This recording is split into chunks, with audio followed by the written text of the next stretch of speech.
Bonjour et bienvenue à cette vidéo. Aujourd'hui sur Blender 2.93, on va faire en sorte de voir ce qu'on appelle le transform option. En fin de compte, c'est un tout petit élément qui est ici, qui permet de faire des choses très intéressantes. Donc déjà pour commencer, ce qu'on va faire, c'est qu'on va récupérer cet élément-là. Donc on va laisser le cube par défaut, on va aller ici au niveau de Viewport Display, et vous pouvez voir qu'ici on a différentes options. Moi, ce qui va m'intéresser, c'est le Axis. L'axis par rapport à quoi? Par rapport à ce fameux point d'origine. Rappelez-vous, celui-ci est vraiment important. Imaginons, moi celui-ci, j'aimerais le déplacer. Comment je peux faire? Je peux tout simplement dans ces cas-là me mettre ici en mode édition, sélectionner mon élément, faire ici Shift S et dire Cursor to Select. Ensuite, je vais faire bouton droit de ma souris et je vais dire tout simplement Origin to 3D Cursor. Et là, automatiquement, celui-ci va se positionner ici. C'est une des solutions. Je reviens en arrière et je vais vous montrer une autre manière de faire. Alors, pardon, j'étais un peu loin. Voilà. Moi, ce qui m'intéresserait, c'est de déplacer cet élément-là, mais pas par le biais du 3D cursor. Et c'est là que va rentrer en compte, Alors, vous l'avez l'option ici où c'est marqué Transform, vous avez ce qu'on appelle Origine, mais vous le retrouvez ici au niveau du Workspace, où là aussi c'est marqué Option Transform, et vous le retrouvez ici. Donc, je vais mettre, par exemple, donc je vais cliquer ici, et vous allez voir que d'un seul coup, celui-ci va pouvoir être tout simplement déplacé. J'appuie sur G, et là, vous voyez, je peux bouger mon origine. Ça, c'est vraiment important. Pourquoi c'est important? Parce que des fois, vous en avez besoin, surtout par rapport au modifieur. Ou alors, tout simplement, vous allez vouloir simplement changer l'axe de votre origine. Et c'est pas possible. Regardez, si ici, si j'avais pas cette option-là, je viens ici au niveau de mon display, comment je puisse faire pour sélectionner mon origine, mais juste mon origine? Bon, on peut pas. Sans cette option, c'est pas possible. Donc en fin de compte, l'intérêt c'est quoi? C'est de pouvoir bouger cette origine. Si je prends mon cube, je vais me remettre en mode solide. Si je prends mon cube, je vais prendre celui-ci, je vais appliquer un modifier de type par exemple mirroring. Hop. Je vais revenir sur le workspace, je vais cliquer sur origine. Si j'appuie sur G, je vais pouvoir tout simplement déplacer mon cube par rapport à mon origine. Rappelez-vous que l'origine est très importante, surtout par rapport au modifieur.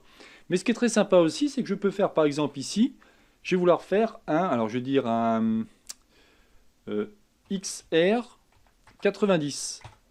Là, il ne se passera rien. Dans ces cas-là, il faut que je fasse plutôt un RZ 90. Et vous voyez ce qui s'est passé? D'un seul coup, je peux bouger par rapport à l'axe. Voilà à quoi cela va servir. Ça, c'est une des premières options que l'on rencontre sur les trois. Voyons les suivantes. Alors les suivantes, je vais faire simplement Shift A. Je vais prendre un cube. Alors avant, pardon, je vais faire Shift C.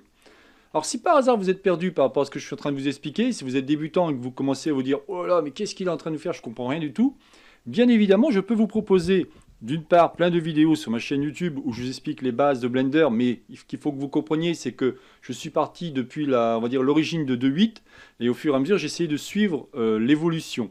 Par contre, ce que je peux faire, c'est tout simplement vous proposer ici une formation. Vous avez pour commencer, si vraiment vous êtes débutant, vous avez Blender module 0 les bases. Après, vous avez l'outil de modélisation, la sélection. Là, le dernier que j'ai fait, c'est sur les curves. Mais au moins, si vraiment vous êtes perdu, au moins commencez par Blender module 0 les bases. Ça vous apprendra le minimum du minimum, on va dire, par rapport à Blender. Bon, revenons maintenant à Blender. Donc là, je vais décocher Origine. Je vais faire Shift A et je vais mettre un cube. OK. Ensuite, je vais faire Shift D et je vais faire sur l'axe, alors avant, pardon, je vais mettre en vue 1, donc vue de face, Shift D, X, et je vais mettre à peu près ici. Je vais même un peu diminuer celui-ci. Je vais encore faire Shift D, X, et on va se mettre à peu près ici. OK. Je récupère ces deux-là, je vais en créer un objet, CTRL J. Parfait. Ce qui m'intéresserait, c'est que ces deux éléments-là tournent autour de ce cube. Vous allez me dire, pas de souci. Je me mets par exemple en vue 1, donc vue de face. Je vais aller à cet endroit-là, je vais aller au niveau de 3D cursor, et si je fais R, je vais faire quelque chose comme ça. On a bien mes deux cubes qui vont tourner autour de celui-ci. D'accord? Mais moi, j'aimerais pas qu'en fin de compte, ces cubes, ils tournent. Ceux-là, vous voyez, ils tournent, si vous regardez bien. Moi, j'aimerais pas. Je voudrais simplement qu'ils restent statiques. C'est-à-dire que ici, ils vont tourner, mais en restant dans la même position. Et c'est là que va rentrer en compte cette fameuse option qu'on appelle Location. Quand vous allez cliquer ici, il va tout simplement se produire qu'il va annuler le scale, c'est-à-dire le redimensionnement, et la rotation. Et là, ce qui est vraiment génial, si maintenant j'appuie sur R, vous allez voir qu'il va faire quelque chose de complètement différent. Vous voyez? Là, ça peut faire un mouvement très intéressant en mécanique. Donc là, je n'étais pas assez éloigné, donc on pourrait faire GX pour les éloigner un peu plus, pardon. Si j'appuie sur R, vous voyez, on aurait un mouvement vraiment sympathique à faire. Et ça, c'est pas possible là aussi sans cette option. Regardez, si je décoche, je réappuie sur R, c'est pas possible. Donc tout ça pour vous dire que ces options sont vraiment très pratiques si vous voulez faire par exemple de la mécanique. Bon, prenons le dernier. Alors là, on va supprimer tout ça. Appuie sur X. Oui, tout ça, de toute façon, je n'en ai pas besoin. Je vais faire Shift A, en prendre un cube. Shift D, X, on va le mettre ici. On va diminuer un peu celui-ci. Avant, je vais changer mon fameux Transform Pivot Point en Media Point. Je vais prendre donc celui-ci. Celui-ci, on va l'appeler l'enfant. D'accord? Et je vais sélectionner celui-ci et je vais faire tout simplement un CTRL P pour dire objet. L'intérêt, c'est quoi? C'est que celui-ci, en fin de compte, si vous regardez bien, il est lié. Il y a une espèce de petit trait qui vous dit je suis lié. Ça veut dire quoi? Ça veut simplement dire que votre enfant qui est ici, il va pouvoir se promener, mais malgré tout, il est toujours lié au parent qui est ici. Si j'appuie sur G, je vais pouvoir déplacer celui-ci et automatiquement, comme dans une famille, l'enfant va suivre le père ou la mère. D'accord? Ce qu'on va faire maintenant, c'est qu'on va faire un exemple plus concret. Imaginons, moi j'aimerais tout simplement, alors ce que je vais faire, je vais tout supprimer. J'aimerais faire une chaîne. Donc je vais faire Shift A, je vais prendre par exemple un torus. Ici, au niveau de mes valeurs, je vais mettre 12, tabulation 12. Parfait. Là, je vais mettre en vue 7, donc vue de dessus. Je vais mettre ici en mode édition, en mode filaire. Faire en sorte de récupérer cette partie, faire un G, alors GX, pardon, faire quelque chose comme ça. Ouais, c'est pas mal. Peut-être un petit peu le rétrécir, voilà, super. Je me remets en vue de face. Quoique non, pardon, je vais laisser comme ça. Je vais mettre en mode solide. Ensuite, donc, je vais récupérer celui-ci. Je vais faire un Shift D, X, et je vais le mettre ici. Donc, ce qui va m'intéresser ensuite, c'est prendre cet objet, faire bouton droit de ma souris, cliquer sur miroir, X global. Vous voyez, c'est marqué CTRL M. Automatiquement, celui-ci est inversé, c'est ce que je voulais. Je vais faire GX. Je vais un peu rétrécir celui-ci. Je vais faire un GX pour le mettre à peu près à cet endroit-là. Là, je vais faire maintenant un RX 90. Vous allez comprendre où je veux en venir. Ensuite, je vais faire un GX. Je vais faire quelque chose dans ce style-là. Voilà, parfait. Je vais lier tout simplement ces deux objets en faisant CTRL J. Et je vais pouvoir maintenant appliquer un modifier de type Always. Pour tout simplement avoir ici, alors là, je vais un petit peu le bouger. Bien évidemment, ça va être plutôt 0,85, 0,86, non, alors 0,83, pardon, 0,83. Voilà, c'est pas mal.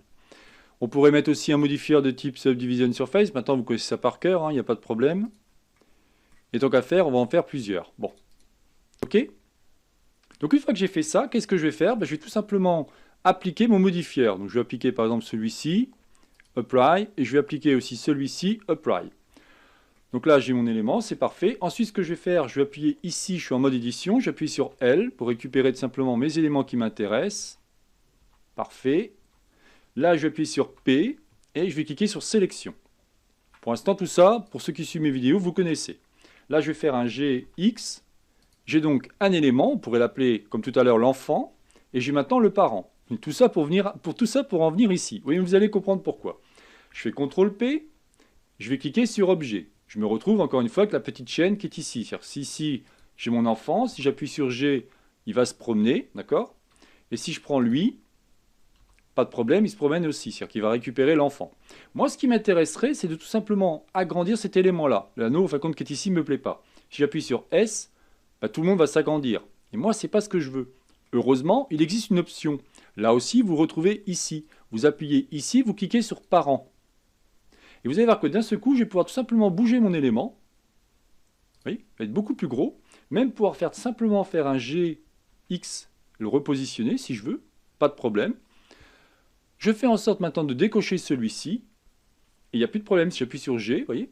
J'ai pu agrandir mon anneau sans toucher à ceux qui étaient liés par rapport aux parents-enfants. Et ça, c'est vraiment génial. Voilà les trois options que je voulais vous expliquer. Pour finir, sur mon site web savoirpourtous.eu, vous pouvez faire en sorte de vous enregistrer ici au niveau de ma newsletter. L'intérêt, c'est de recevoir toutes les news par rapport à ce que je crée comme vidéo, à la fois sur ma chaîne YouTube ou tout simplement par rapport aux formations, ou imaginons si je fais des promotions sur les vidéos que je peux faire, en l'occurrence les différentes formations que je présente. Ce qu'il faut que vous sachiez, c'est que je suis formateur indépendant à la fois sur les plateformes frtuto.com et Udemy. Donc au cas où, allez jeter un coup d'œil, vous ne serez pas déçus. Si vous voulez en savoir plus, vous cliquez ici sur l'onglet Formation, et là vous découvrirez toutes les formations que j'ai pu mettre pour l'instant en place sur Blender en l'occurrence. Donc vous avez module 0, module 1, module 2, module 3 et ainsi de suite. Là par exemple, c'est une autre formation que j'ai créée sur Tinkercad, qui est un autre outil qui permet de faire des trucs très intéressants, en l'occurrence avec une imprimante 3D. Et si vous n'avez pas, je vous explique comment faire autrement. Voilà, donc je n'en dirai pas plus sur cette vidéo. Je vous souhaite donc une bonne journée et à la prochaine vidéo. Bye bye.